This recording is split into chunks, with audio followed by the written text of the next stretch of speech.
ज्येष्ठ पूर्णिमा के दिन चाहे कुछ मत करना, लेकिन यह 2 उपाय जरूर कर लेना। साल भर में ही हो जाओगे धनवान। राधे राधे दोस्तों, जय श्री कृष्णा। आप सभी का इस वीडियो में बहुत बहुत स्वागत है। हिंदू धर्म में प्रत्येक पूर्णिमा का अपना एक अलग महत्व है। इसी तरह से ज्येष्ठ माह में आने वाली पूर्णिमा तिथि को ज्येष्ठ पूर्णिमा के तौर पर मनाया जाता है। ज्येष्ठ पूर्णिमा तिथि पर दक्षिण भारत के राज्यों में वट सावित्री पूर्णिमा का व्रत भी रखा जाता है, जहां उत्तर भारत में ज्येष्ठ अमावस्या के दिन वट सावित्री व्रत रखा जाता है। ज्येष्ठ पूर्णिमा पर वट सावित्री व्रत महाराष्ट्र, गुजरात में रखा जाता है।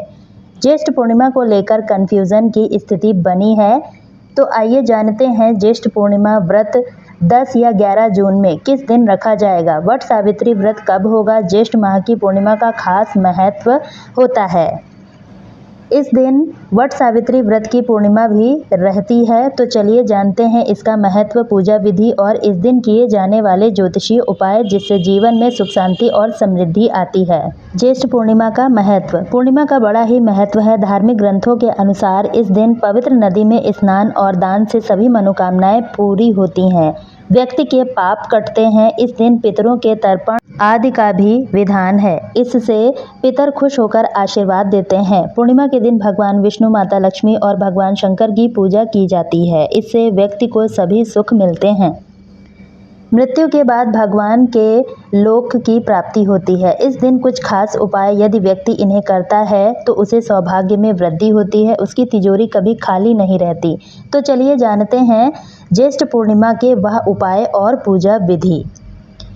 इस दिन गंगा में स्नान करने के बाद दान करने से व्यक्ति की मनोकामनाएं पूर्ण होती हैं, पापों का नाश होता है। साथ ही तर्पण करने से पितरों को भी मुक्ति मिलती है। इस दिन विशेष रूप से महिलाओं को व्रत रखकर भगवान शंकर, भगवान विष्णु की पूजा करनी चाहिए। पंचांग के अनुसार ज्येष्ठ माह पूर्णिमा तिथि की शुरुआत 10 जून को सुबह 11:35 पर होगी। इसका समापन 11 जून को दोपहर 1:13 पर होगा।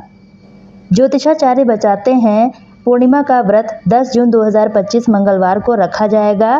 कारण यह है कि पूर्णिमा तिथि का आरंभ 10 जून को दिन में हो रहा है। यह पूरी रात तक रहेगी, जिससे चंद्र दर्शन और पूजन आसानी से होगा। इस दिन चंद्रोदय का समय शाम 7:40 तक होगा। वहीं स्नान, दान और पुण्य कार्यों 11 जून 2025 बुधवार को किए जाएंगे। कैसे करें पूजा। चंद्र को जल चढ़ाएं और इस समय यह मंत्र बोलें, ओम सोम सोमाय नमः। श्री राम नाम या ओम नमः मंत्र का जाप 108 बार करें। ज्येष्ठ पूर्णिमा व्रत पूजा विधि। सुबह जल्दी उठकर स्नान करने के बाद व्रत का संकल्प लें। वट सावित्री व्रत की तरह ही इस दिन भी 16 श्रृंगार करें। बाद में वट वृक्ष की पूजा करें। बरगद के पेड़ में जल अर्पित करें। पुष्प, अक्षत, फूल, मिठाई चढ़ाएं। वट वृक्ष में रक्षा सूत्र बांधकर अखंड सौभाग्य का आशीर्वाद लें। वट वृक्ष की परिक्रमा करें। अपने घर के बुजुर्गों से आशीर्वाद लें। पूजा के बाद श्रृंगार का सामान किसी अन्य सुहागन महिला को देना चाहिए। इस दिन बरगद के पेड़ में कच्चा दूध चढ़ाने से योग्य वर और सौभाग्य की प्राप्ति होती है। विवाह में आ रही बाधा दूर होती है। वट पूर्णिमा के दिन सात्विक आहार और विशेषकर मीठी चीजों का सेवन करें। भीगे हुए चने का बायना निकालकर उस पर रुपए रखकर सास के चरण स्पर्श करना चाहिए। ज्येष्ठ माह का उपाय। नंबर 1, दान। इस दिन किसी योग्य ब्राह्मण, जरूरतमंद व्यक्ति को अपनी श्रद्धा अनुसार दान दक्षिणा देने से पुण्य प्राप्त होता है। प्रसाद में चना, गुड़ का वितरण करना महत्वपूर्ण होता है। नंबर 2, वृक्षारोपण। प्राचीन ग्रंथ रक्षा आयुर्वेद में बताया गया है, जो यथोचित रूप से बरगद के वृक्ष लगाता है वह शिवधाम को प्राप्त होता है। नंबर 3, बरगद पूजा। इस दिन बरगद के पेड़ के नीचे विष्णु जी का ध्यान करते हुए घी का दीपक जलाएं, साथ ही कपूर, लौंग भी जलाएं। ऐसा करने से जीवन में आ रही बाधा से मुक्ति मिलती है। घर और बाहर हो रहे कलह कलेश भी बंद होते हैं। नौकरी में उन्नति भी मिलती है। नंबर 4, शिवलिंग पूजा। बरगद के वृक्ष के नीचे स्थापित शिवलिंग की पूजा करें, सुख और समृद्धि बढ़ जाएगी। बरगद के पेड़ के नीचे बैठकर भोजन, व्रत, कथा कहने और सुनने से भी मनोकामनाएं पूरी होती हैं। इस दिन शिव पार्वती के साथ ही विष्णु जी का पूजन भी जरूर करना चाहिए। नंबर 5, चंद्र पूजा। पूर्णिमा के दिन चंद्रोदय के समय चंद्रमा को कच्चे दूध में चीनी और चावल मिलाकर मंत्र ओम स्त्र स्त्रीम स्त्रोम सह चंद्रमसे नमः मंत्र का जाप करना उत्तम रहता है। इससे आर्थिक समस्याएं भी दूर होती हैं। नंबर 6, पीपल की पूजा। पूर्णिमा के दिन पीपल के वृक्ष पर माता लक्ष्मी का आगमन होता है। सुबह उठकर पीपल के पेड़ के सामने कुछ मीठा चढ़ाकर जल अर्पित करें, इससे माता लक्ष्मी की कृपा आपको मिलेगी। नंबर 7, हनुमान पूजा। इस दिन नित्य कर्मों से निवृत्त होकर एक मिट्टी का दीपक हनुमान जी के मंदिर में जलाएं। हनुमान चालीसा का पाठ करें, ऐसा करने से सभी बाधाएं दूर हो जाएंगी। नंबर 8, ज्येष्ठ पूर्णिमा के दिन पीपल के पेड़ की पूजा करनी चाहिए। माना जाता है माता लक्ष्मी भगवान विष्णु के साथ निवास करती हैं। इस दिन एक लोटे में पानी भरकर उसमें कच्चा दूध बतासा डालकर पीपल के पेड़ को अर्पित करने से रुका हुआ धन आपको वापस मिलता है। नंबर 9, वैवाहिक जीवन में आ रही समस्या के लिए इस दिन पति पत्नी को चंद्रदेव को दूध का अर्घ्य देना चाहिए। इससे उनके जीवन में आ रही छोटी बड़ी समस्या दूर होगी। हर काम पति या पत्नी किसी के द्वारा किया जा सकता है। इस उपाय को करने से वैवाहिक जीवन में शांति आती है। नंबर 10, बने बनाए काम अक्सर बिगड़ जाते हैं, तो इस दिन किसी कुएं में 1 चम्मच से दूध डालें। यह उपाय करने से भाग्य चमक जाता है। आपके किसी भी जरूरी काम में बाधा आ रही है तो वह भी इस उपाय को करने से दूर होती है।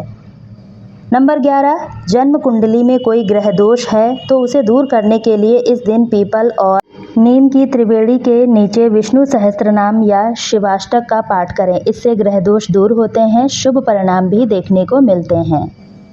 नंबर 12, ज्येष्ठ पूर्णिमा के दिन माता लक्ष्मी की तस्वीर पर 11 कौड़ी चढ़ाकर उस पर हल्दी से तिलक लगाएं। अगले दिन सुबह इन्हें किसी लाल कपड़े में बांधकर अपनी तिजोरी में रख दें। ऐसा करने से आर्थिक स्थिति मजबूत होगी। इस महीने में जल का महत्व अन्य दिनों की तुलना में बढ़ जाता है। ज्येष्ठ पूर्णिमा के दिन किसी जरूरतमंद को सफ़ेद कपड़े, चीनी, चावल, दही, चांदी की वस्तु और मोती का दान करने से कुंडली में चंद्रमा की स्थिति अच्छी होती है। नंबर 13, गुलाब के फूल का उपाय। पूर्णिमा तिथि पर शाम की पूजा में माता लक्ष्मी को गुलाब के फूलों की माला अर्पित करें। गुलाब के फूल बहुत प्रिय माने जाते हैं। साथ ही 3 गुलाब के फूल लें और 3 बेल के फूल। इनका हाथ में लेकर माता लक्ष्मी के समक्ष हाथ जोड़कर अपनी मनोकामना बोलें और प्रार्थना करें। मन ही मन माता लक्ष्मी की छवि का ध्यान करें। बाद में इन फूलों को जाकर बहते हुए जल में प्रवाहित करें। शीघ्र ही आपके जीवन में माता लक्ष्मी की कृपा देखने को मिलेगी। नंबर 14, तुलसी का उपाय।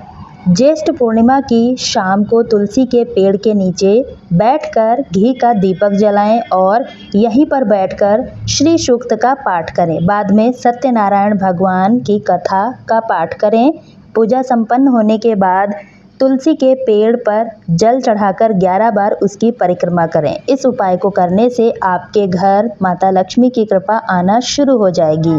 जल्द ही इसका असर आपको देखने को मिलेगा। नंबर 15, खीर का उपाय। ज्येष्ठ पूर्णिमा पर माता लक्ष्मी को रात में सोने से पहले खीर का भोग लगाएं, फिर उसे वहीं पर ढक कर रख दें। बाद में अगले दिन स्नान करने के बाद उस खीर को पूजा के स्थान से उठाएं और माता लक्ष्मी का ध्यान करते हुए परिवार के सभी सदस्यों को खिलाकर ही काम पर भेजें। ऐसा करने से आप और परिवार के सभी लोगों को जल्द ही करियर कारोबार में खुशखबरी देखने को मिलेगी। नंबर 16, दूध और शहद का उपाय। पूर्णिमा तिथि पर माता लक्ष्मी के साथ उनके भाई माने जाने वाले चंद्रमा को मजबूत करने के लिए शुभ माना जाता है। इस दिन रात को चंद्रोदय होने के बाद चांद की खूबसूरती को निहारते हुए उसे दूध और शहद अर्पित करें। मन ही मन माता लक्ष्मी का ध्यान करें। कुंडली में चंद्रमा की स्थिति मजबूत होगी, साथ ही माता लक्ष्मी की कृपा आप पर सदैव बनी रहेगी।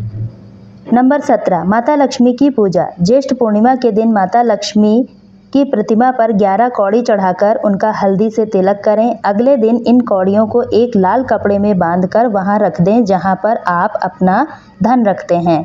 ऐसा करने से माता लक्ष्मी की कृपा प्राप्त होगी। घर में कभी धन की कमी नहीं होती। नंबर 18 स्नान और दान।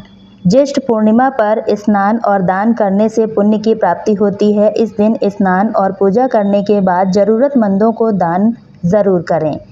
ज्येष्ठ पूर्णिमा के दिन माता लक्ष्मी की विधि विधान से पूजा करें। भोग में खीर अर्पित करें। इससे माता लक्ष्मी आपके घर में स्थायी रूप से निवास करती हैं। ज्येष्ठ पूर्णिमा के दिन माता लक्ष्मी की पूजा के दौरान उन्हें 11 कौड़ी चढ़ाएं। इस पर हल्दी से तिलक लगाएं। बाद में इन कौड़ियों को लाल कपड़े में बांधकर तिजोरी में रखें। इससे तिजोरी आपकी कभी भी खाली नहीं रहेगी। ज्येष्ठ पूर्णिमा के दिन गंगा में स्नान का विशेष महत्व है। अगर आप गंगा में स्नान नहीं कर पा रहे हैं तो घर के जल में भी मिलाकर स्नान कर सकते हैं। तो दोस्तों, आज की वीडियो में बस इतना ही। अगर जानकारी पसंद आई है तो वीडियो को एक लाइक करके ज़्यादा से ज़्यादा शेयर करें ताकि औरों को भी यह जानकारी मिल सके। आपका एक लाइक हमें अगली वीडियो बनाने के लिए मोटिवेट करता है। आप इस वीडियो को कहां से देख रहे हैं कमेंट में ज़रूर बताएं ताकि हमें पता चल सके हमारी वीडियो कहां से देखी जा रही है। धन्यवाद दोस्तों।